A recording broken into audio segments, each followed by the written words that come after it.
पूर्ण परमात्मा अपनी पुण्यात्माओं को अपनी शरण में लेने के लिए ना जाने क्या क्या कारण बनाते हैं।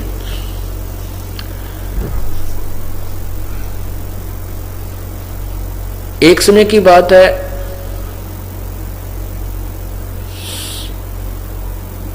कबीर परमेश्वर बनारस में, काशी में सत्संग किया करते थे। परमात्मा के नाम लेने से, परमात्मा की शरण में आने से दुखी जीव सुखी हो जाते थे, निर्धन धनवान हो जाते थे, रोगी स्वस्थ हो जाते थे और किसी भी प्रकार का जो संकट जिनके ऊपर होता था, जो सच्चे दिल से प्रभु के दिए हुए नाम का जाप करते थे, तो वो हर तरह से सुखी होने लग गए थे।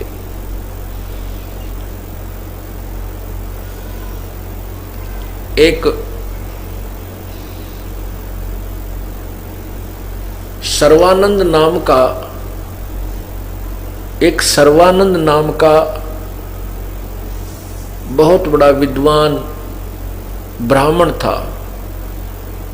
वो संस्कृत का ज्ञाता था। संस्कृत तो विद्वान लोग, ब्राह्मण लोग पहले से ही पढ़े हुए होते थे और उसमें एक शास्त्रार्थ की बीमारी थी।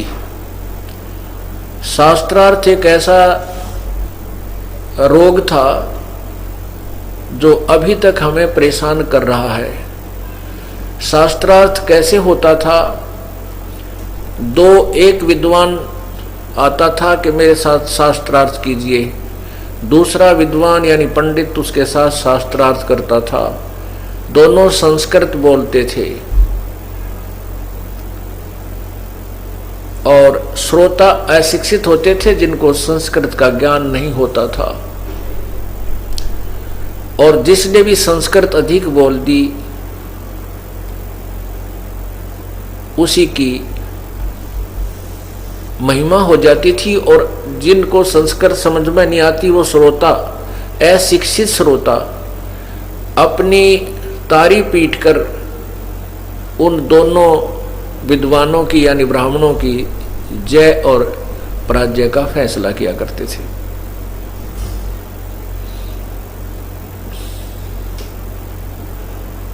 सर्वानंद नाम का जो ब्राह्मण था उसने अपने उस समय में सभी पंडितों को, ब्राह्मणों को पराजित कर दिया था शास्त्रार्थ में।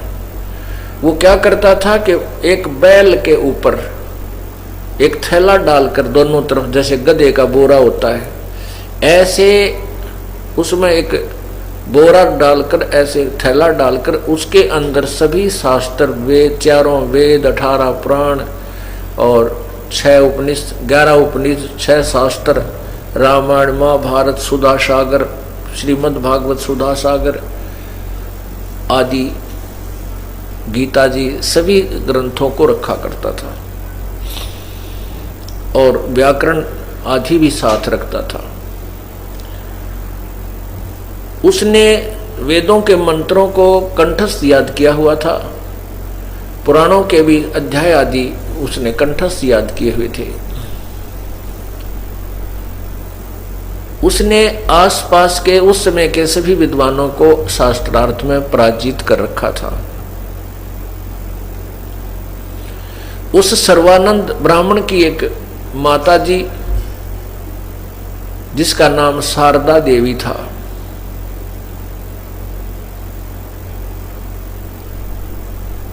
वो बहुत दुखी थी। उसको ऐसी असाध्य बीमारी थी, असाध्य रोग था कि जिसका कोई भी ट्रीटमेंट नहीं हो पा रहा था। शारदा देवी ने अपने उपचार के लिए अपने पुत्र सर्वानंद से भी जंतर मंत्र करवा लिए। जैसे गीता जी में लिखा है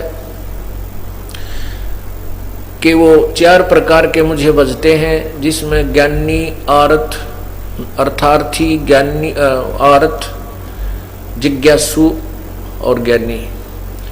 तो आर्त का अर्थ होता संकट निवारण के लिए वेदों के मंत्रों से अनुष्ठान करना। तो माता ने अपने पुत्र से भी और जिसने भी जहां कोई संत बताया उसके पास जाकर के आशीर्वाद प्राप्त करना किया कि मैं स्वस्थ हो जाऊं, मेरा ये रोग नष्ट हो जाए।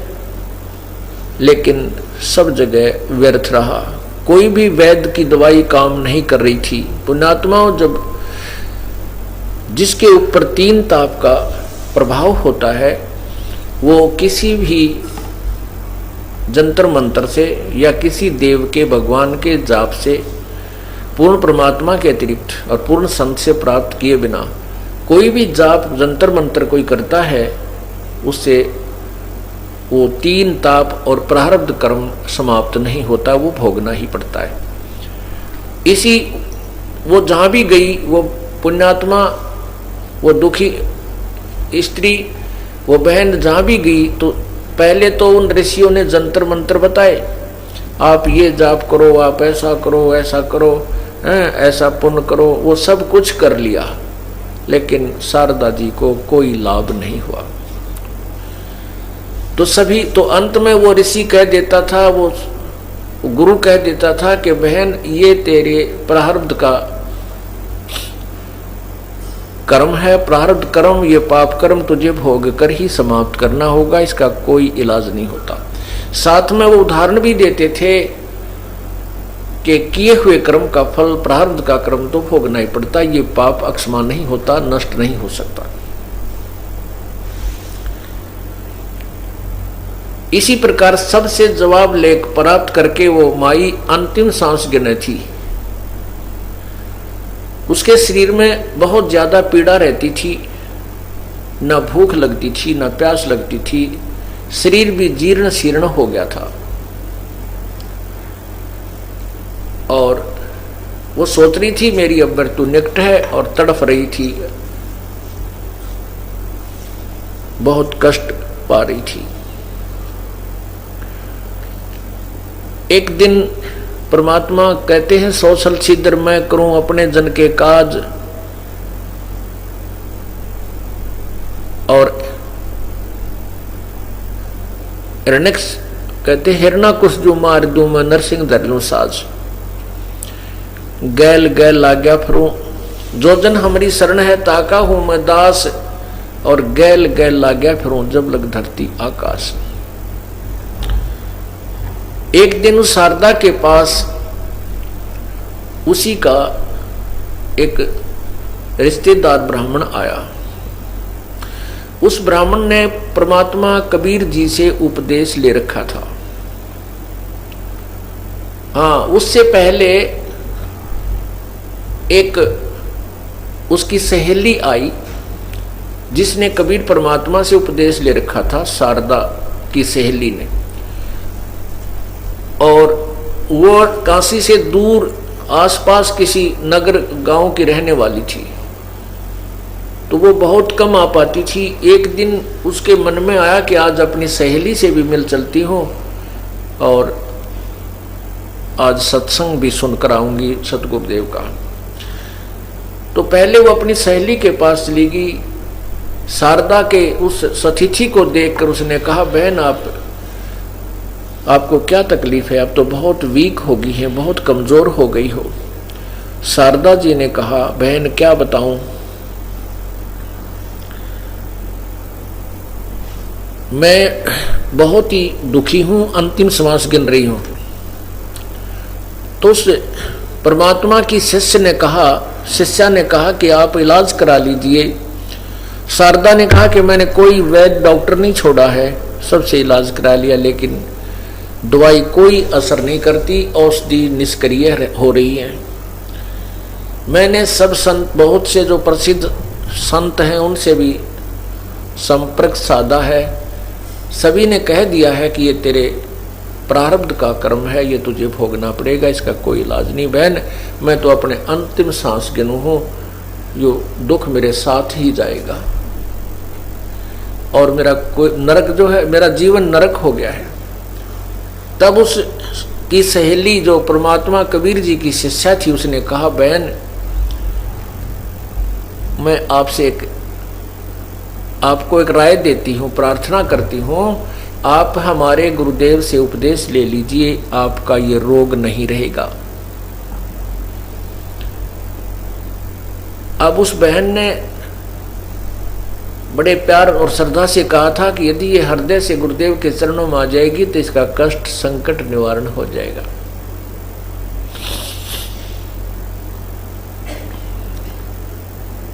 उस शारदा ने पूछा, बहन ऐसा कौन सा तेरा गुरुदेव है, बताइए, मैं उपदेश ले लूंगी, क्योंकि मैं तो बहुत दुखी हो चुकी हूँ, लेकिन आशा नहीं है मुझे कि मैं स्वस्थ हो जाऊं। तब उस बहन ने कहा कि मेरे गुरुदेव जी हैं बंदी छोड़ कबीर परमेश्वर जी, कबीर देव।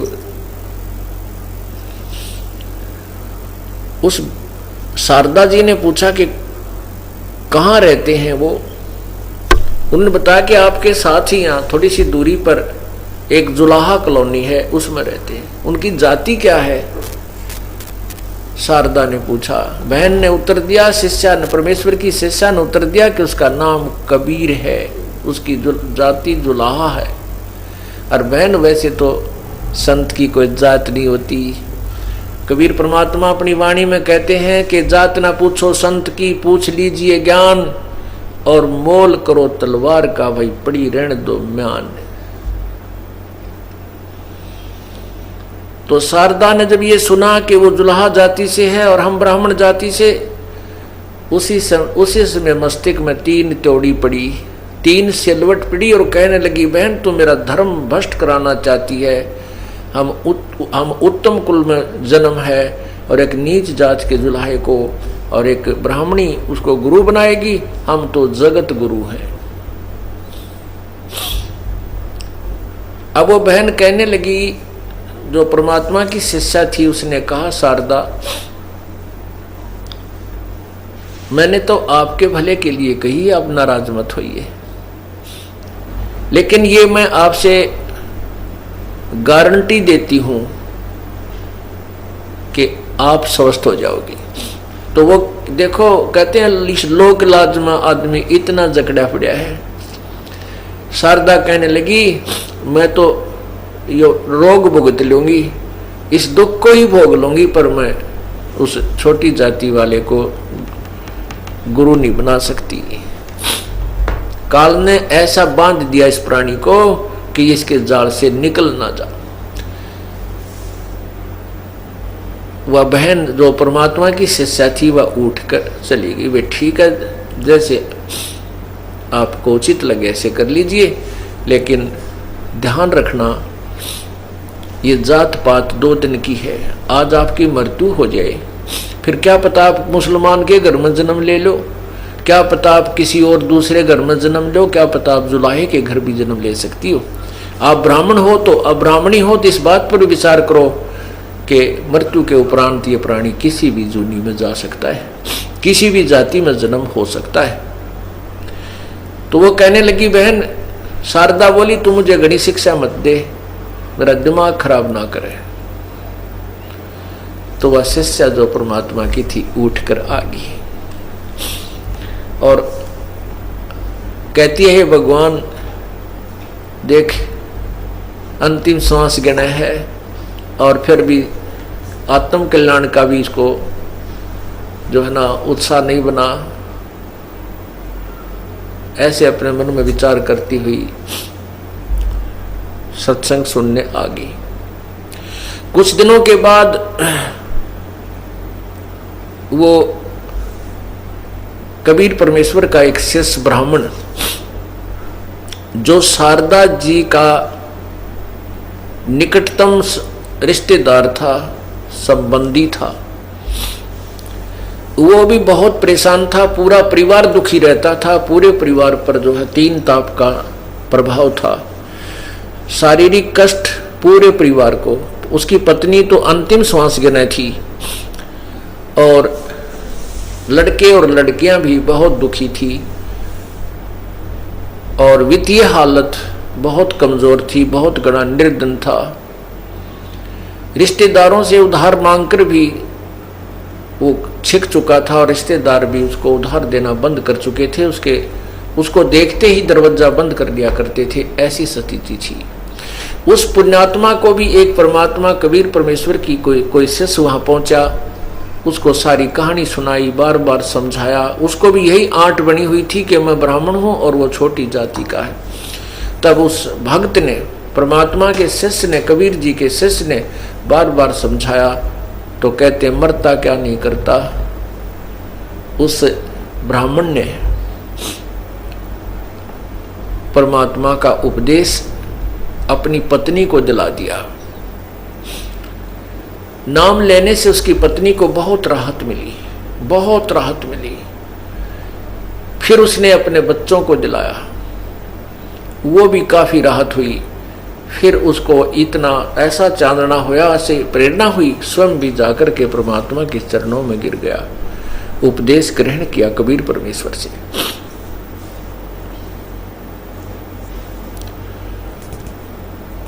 और उसके बाद पूरा परिवार स्वस्थ और घर में ऐसी बरकत होने लगी। पहले वो उधार लेता था, अब सबकी उधार भी तार दी 2-3-4 वर्ष के अंदर, और लोग उससे उधार लेकर जाते थे। वो निःशुल्क दिया करता था, वो बगैर इंटरेस्ट के, बगैर ब्याज के पैसे देता था। लोग बड़े प्रसन्न थे गरीब आदमी के, बड़ा भगवान करे तेरा दिन रात आशीर्वाद दिया करते थे कि तू दिन रात फले।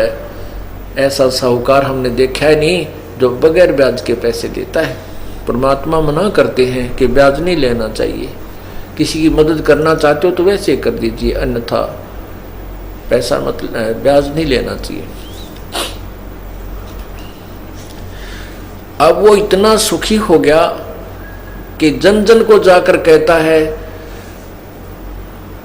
कि कबीर परमात्मा स्वयं मालिक आए हैं, उनसे उपदेश ले लीजिए, अपना कल्याण करवा लीजिए।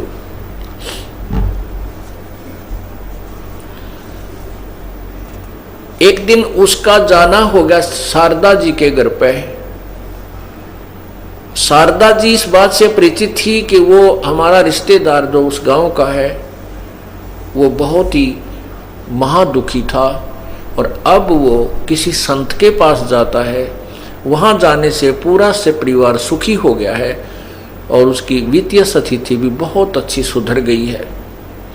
ऐसी उसको बातें सुनने को मिला करती थी। एक दिन वो स्वयं ही शारदा के घर पहुंच गया, प्रणाम किया, शारदा से कुशल मंगल पूछी तो शारदा ने कहा क्या बताऊं, मैं तो बहुत दुखी हूं, बहुत दिनों से भुगत रही हूं। तो उस रिश्तेदार ने कहा कि क्या आपने कोई ट्रीटमेंट नहीं कराया, इसका उपचार नहीं करवाया। शारदा ने सब कथा बता दी कि मैंने सब उपचार करवा लिया, सभी ऋषियों से जो भी मेरे पहुंच तक जहाँ तक थी मुझे ज्ञान हुआ, उन संतों से भी, ब्राह्मणों से भी, सबसे मैंने अपने संकट निवारण के लिए प्रार्थना की। अंत में उन्होंने बताया कि तो ये प्रारब्ध का कर्म है और ये तो मुझे भोगना ही पड़ेगा। भगवान श्री राम ने भोगा, जो विष्णु अवतार थे, कि उन्होंने श्री कृष्ण रूप में अपना बदला दिया, जो श्री राम रूप में बाली को मारा था वृक्ष की ओट लेकर, और श्री कृष्ण के पैर में तीर मारकर, विषाक्त तीर मारकर उस बाली वाली आत्मा ने बदला लिया, उसको भगवान श्री कृष्ण को मारा। तो इस प्रकार सभी संतों ने मुझे बता रखा है कि तेरे पाप कर्म है, तेरे प्रारब्ध में लिखा है, ये तुझे दंड भोगना ही होगा। तब उस रिश्तेदार ने कहा कि शारदा एक प्रार्थना करता हूं मैं आपसे, इस धरातल पर परमात्मा आए हुए हैं, वो पूर्ण ब्रह्म है, सारी सृष्टि के रचनहार हैं, और वो हमारे पूज्य गुरुदेव हैं। आप उनसे उपदेश ले लीजिए, आप स्वस्थ हो जाओगी। मैं आपको दावे के साथ कहता हूं। अब शारदा कहने लगी कि उसने सोचा कि ये ब्राह्मण है, इसने अवश्य ही कोई ब्राह्मण गुरु किया होगा, अर्थात इसने तो कोई उच्च जाति का गुरु बना रखा होगा। तो शारदा ने कहा कि सच मैं ठीक हो जाऊंगी। उस रिश्तेदार ने कहा कि मैं दावे के साथ कहता हूं आप स्वस्थ हो जाओगी, यदि आप श्रद्धा से मेरे गुरुदेव से उपदेश ले लोगी। तो शारदा ने कहा कि आप शीघ्र बताइए, मैं उपदेश लूंगी। तो उसने बताया, आपके गुरुदेव का नाम क्या है, कहाँ रहते हैं, क्या जाति है। उन्होंने बताया कि हमारे गुरुदेव का नाम कबीर, परमात्मा कबीर बंदी छोड़ है, और यहीं आपके कॉलोनी से थोड़ी सी दूर वो जुलाहा कॉलोनी में रहते हैं। वह समझ गई उसी समय, क्या वो धानक कबीर, वो जुलाहा कबीर नीरू का पुत्र? वो उनका रिश्तेदार कहने गया कि सही बोली आप, बिल्कुल वही। तो कहने लगी, तुझे शर्म नहीं आती? अब ब्राह्मण होकर एक नीच जाति से उपदेश लिए हुए हो, धिक्कार है तुझे। तब वो कहने लगा, शारदा ये बात आपकी ठीक है, क्योंकि यही मोतियाबंद मुझे हो चुका था जो आपको है, जाति और पाति का, ऊंच और नीच का। इस ऊंच नीच के चक्कर में मेरा पूरा परिवार विनाश को प्राप्त हो चुका था। मेरी वो दुर्गति थी, तू अपरिचित नहीं है। और मैं इतना दुखी था कि मुझे ये ब्राह्मण रिश्तेदार भी मेरे से नफरत करने लग गए थे। जिसके द्वार पर मैं चला जाता था, स्वाभाविक भी जाता था किसी रिश्तेदार के पास या भाईचारे में, तो उसके मन में आती थी ये उधार मांगने आया होगा। मेरा पूरा परिवार महादुखी था। और इस कबीर जुल्हा अर्थात इस धानक से उपदेश लेने के बाद आज मेरा परिवार पुनर्आबाद हो गया है। मैं औरों का उधार लेता था, आज उनके उधार उतार के वो मुझसे उधार मांगने आते हैं। और देख ले शारदा, आपके हित के लिए कह रहा हूं, नहीं तो पछतावेगी इस समय को। ये पूर्ण परमात्मा है, ये रोग तो आपका मुफ्त में ठीक होगा, ये तो मैं दावे के साथ कहता हूं। लेकिन आपको वो अमृत ज्ञान मिलेगा जिसको आप सोच भी नहीं सकती कि कहीं पृथ्वी पर कोई ऐसा ज्ञान बताने वाला संत भी विद्यमान है। शारदा कहने लगी, मेरे आगे ये बात चलाने की आवश्यकता नहीं है, मेरे सामने ये जिक्र फिर मत करना। कति कट्टर ब्राह्मणी थी, मरना मंजूर। देख काल ने कैसा मान दिया मेरे को। ये जात हमने बनाई, परमात्मा ने नहीं बनाई। हम संत जन कहते हैं, कबीर परमात्मा कहते हैं, ऊंच नीच इस विध है लोई, और कर्म को कर्म कहाँ में दोई। ऊंच और नीच तो जो जाति से नहीं, कर्म से है। जो शराब पीता है, मांस खाता है, लूट करता है, जीव हिंसा करता है, चोरी करता है, ठगी करता है, बुरी नजर से बहन बेटियों को देखता है, वो नीच है, वो चाहे किसी जाति का है। और जो इन विकारों से दूर है, परमात्मा की सत भक्ति करता है, वो संत भक्त है और ऊंच है। ऊंच नीच इस विध है लोई, कुर्म कुक्रम सुक्रम कुक्रम कहाँ में दोई। अच्छे और बुरे कर्मों से ऊंच नीच होता है, जाति ऊंच नीच नहीं होती। लेकिन उस पंडितानी का कहाँ समझ में आवा थी, वह तो पक्की रंग में रंग रही थी, कत्ती नहीं मानी। ने बोली, आपने खाना बना रखा है, रोटी खा लो, विश्राम करो, पर यह चर्चा मेरे से मत करो। क्या कहते हैं, कबीर पिछले पाप से हरि चर्चा ना सुहावे, के ऊँघ के उठ चले, के और बात चलावे। पिछले पाप ते परमात्मा की चर्चा नहीं सुहावे, अच्छी नहीं लगती, और के ऊँघन लग जाएगा ना, और कोई बात छेड़ देगा, उससे बाईपास हो जाएगा भगवान की चर्चा से। तुलसी साहब कहते हैं, तुलसी पिछले पाप ते हरि चर्चा ना भावे, और जैसे जबर के बेगते भाई भूख बेदा हो जावे।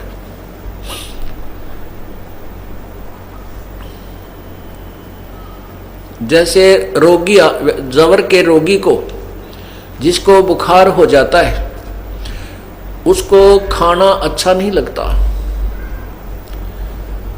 मनुखा, दाख, किशमिश, सेब, संतरे,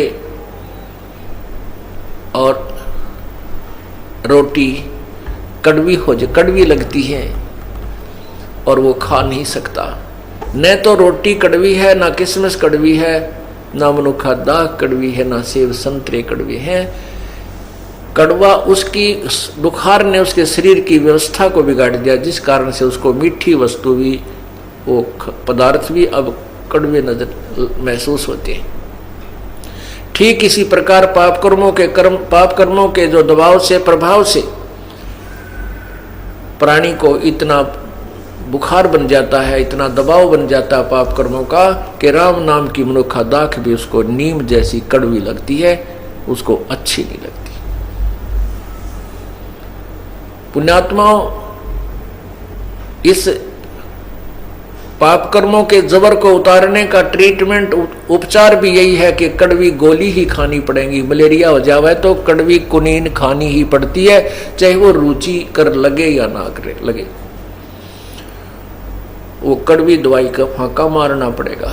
इसी प्रकार परमात्मा, उसका ट्रीटमेंट क्या है कि जिसको परमात्मा की चर्चा अच्छी नहीं लगती, उसका उपचार भी यही है कि ना चाहते हुए भी सत्संग सुने, अच्छा लगे चाहे ना लगे। जैसे कुनीन खाना कोई अच्छा नहीं लगता, लेकिन वो खाए पार पड़े, फिर कुछ दिनों के उपरांत जितना भी बुखार कम होता चला जाएगा, उतनी ही रोटी रुचिकर लगने लग जाएंगी, अच्छी लगेगी। और जब स्वस्थ हो जाएगा, फिर वो लुखी सूखी रोटियां, चाहे नमक भी ना डाल रखा और सब्जी भी ना हो, 4, 5, 6 तो एक टाइम खा जाता है, क्योंकि वह पूर्ण स्वस्थ है। इसी प्रकार पुण्यात्माओं, जिस प्राणी को प्रथम बार सत्संग सुनने को मिलता है, वो उसको अच्छा नहीं लगता, क्योंकि उसको तो रागनी अच्छी लगे, कई फिल्मी गाने बढ़िया लगे, कि उसके कानों में वो आदत पड़ रही है, और परमात्मा की ये कथा उसको कति नहीं सुनाती, अच्छी नहीं लगती। तो वो पहली बार आकर सोचेगा अपने साथी गेल कित फंस गया, आकर अड़े को गाना बजाना भी कोई ना ढोलकी ढालकी बांध रखी, ना कोई ऐसा सुरीली कोई सारंगी पारंगी, चल उसने दिल ला ले, ये तो बिरानी बात बतावे। तो वो उसको एक बार तो दिक्कत आएगी, क्योंकि वो अभी रोगी है, जवर है उसको। और इस सत्संग रूपी जो कुनीन है, सत्संग रूपी जो दवाई है, ये दोनों काम करेगी। आप जूता पहन लो, भविष्य में कांटा ना लगेगा। तो पुण्यात्माओं, कांटा लगे पैर में जूता पहना नहीं जा सकता, वो तो कांटा निकले जो पीड़ा बना रहा है। और फिर वो व्यक्ति इस भय से जूता पहने कि कहीं फिर कांटा ना लग जाए, वो भयंकर पीड़ा मुझे फिर दुखी करे। इसी प्रकार जो पाप कर्म के कांटे प्राणी को लगे हुए होते हैं, और उसको फिर समझदार व्यक्ति उसको कांटे को निकाले और फिर कहे कि भाई फिर सलाह दे के जूता पहना कर कहीं फिर ना लग जाए, तो वो बिल्कुल ठीक है, क्योंकि अब वो कांटा निकल गया तो जूता पहना जाएगा, और वो इस डर से पहनेगा कहीं फिर बात ना बिगड़ जा। पीड़ा बहुत होती है कांटा लगने से। तो पाप कर्म का कांटा परमात्मा कबीर बंदी छोड़ निकालते हैं, और फिर राम नाम का जूता दे देते हैं, बेटा इसको, बेटी इसको पहने रखना, भविष्य में इसको उतारना नहीं है, अर्थात ये भक्ति छोड़ना नहीं है, तो फिर दुखी हो जाएगा। तो फिर वो इस डर से उस राम नाम के जूते को, अर्थात भगवान की भक्ति को नहीं त्याग सकता कि कहीं फिर वो प्रॉब्लम दोबारा ना हो जाए। इसी का प्रमाण हमारे वेद देते हैं। यजुर्वेद अध्याय नंबर 8 का मंत्र नंबर 13, और यही अज्ञान आपको दिखाते हैं महर्षि दानंद सरस्वती द्वारा, क्योंकि इस क्षेत्र में महर्षि दानंद को एक बहुत ही बड़ा विद्वान माना जाता था, और वेदों का ज्ञाता अद्वितीय, अर्थात इसके समान वेदों का ज्ञाता नहीं है। महर्षि दानंद की ख्याति ऐसी फैली हुई थी पूरे भारतवर्ष में। अब इस दास ने इसका यह पालस उतार दी, वेदों से मिला दिया इनके ज्ञान को। ये वेदों को सत्य मानते हैं, और वेद कहते हैं परमात्मा पाप नाश कर देता है, पाप समाप्त कर देता है। महर्षि दानंद जी कहते हैं कि साधक स्तुति करने वाले भगत के, भगवान के भगत के पाप नष्ट नहीं होते। यदि कोई कहे कि साबुन और पानी लगाने से साबुन, कोई कहे कि क्या साबुन कपड़े के मैल छुड़वा देता है, नाश कर देता है, और उसका उत्तर मिले दूसरे से कि नहीं साबुन कपड़े के मैल नाश नहीं करता, तो क्या वो व्यक्ति साबुन से परिचित है? क्या उसने कभी जिंदगी में साबुन देखा है जो ये कहता है कि साबुन से कपड़े का मैल नहीं कटता? नहीं, वो साबुन से परिचित नहीं है, मिथ्या बात बना रहा है।